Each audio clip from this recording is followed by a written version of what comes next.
દિલ્હી પરિવર્તનનું શહેર છે જે આજે સત્તામાં છે તે પણ ગુજરાત પાછા ફરશે, રાઉતનો આકરો કટાક્ષ। ઉદ્ધવ ઠાકરે સેનાના નેતા સંજય રાઉતે પીએમ નરેન્દ્ર મોદીનું નામ લીધા વિના આકરા કટાક્ષ કર્યા છે। તેમણે દિલ્હીમાં આયોજિત એક કાર્યક્રમમાં કહ્યું કે દિલ્હીમાં તો બહારના લોકો આવે છે, રાજ કરે છે અને ચાલ્યા જાય છે।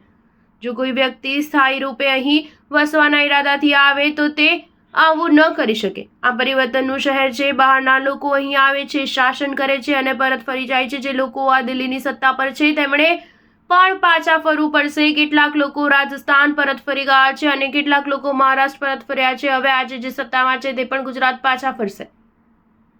સંજય રાઉતે આ દરમિયાન શરદ પવારના ખૂબ વખાણ કર્યા અને કહ્યું કે તેઓ એવા નેતા છે જેમને મહારાષ્ટ્રના લોકો દિલ્હીમાં જોવા માંગે છે। નીલેશ કુમાર કુલકર્ણી દ્વારા લખાયેલ પુસ્તક સંસદ તે સેન્ટ્રા વિસ્ટા ના વિમોચન દરમિયાન રાઉતે કહ્યું કે શરદ પવાર અમારા વિરોધી નથી, તેઓ ક્યારેય અમારા દુશ્મન નથી રહ્યા। તેઓ અમારા માર્ગદર્શક અને અમારા નેતા છે, તેઓ અમારા મહાદજી શિંદે છે।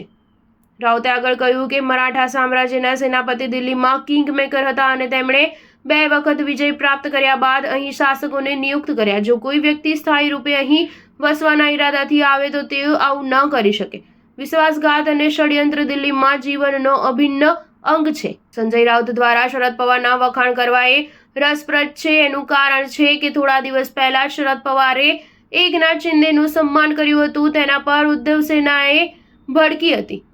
આ દરમિયાન સંજય રાઉતે ખુદ એવું કહ્યું હતું કે બધાને ખબર જ છે કે આવા પુરસ્કારો કેવી રીતે ખરીદીને વેચવામાં આવે છે। હવે તેના થોડા દિવસો બાદ જ સંજય રાઉતે શરદ પવારની પ્રશંસા કરી છે। શિંદેને થોડા દિવસ પહેલા જ પુણેમાં મહાદજી શિંદે પુરસ્કારથી સન્માનિત કરવામાં આવ્યા હતા। શિંદે 2022માં ઉદ્ધવ ઠાકરેના નેતૃત્વવાળી મહારાષ્ટ્ર સરકારને પાડીને ભારતીય જનતા પાર્ટીના સમર્થનથી મુખ્યમંત્રી બન્યા હતા। તેઓ શિવસેનામાં મોટું ભંગાણ પાડીને સીએમ બન્યા હતા। સ્ટાર ન્યૂઝ 7 હંમેશા સચ્ચાઈની સાથે।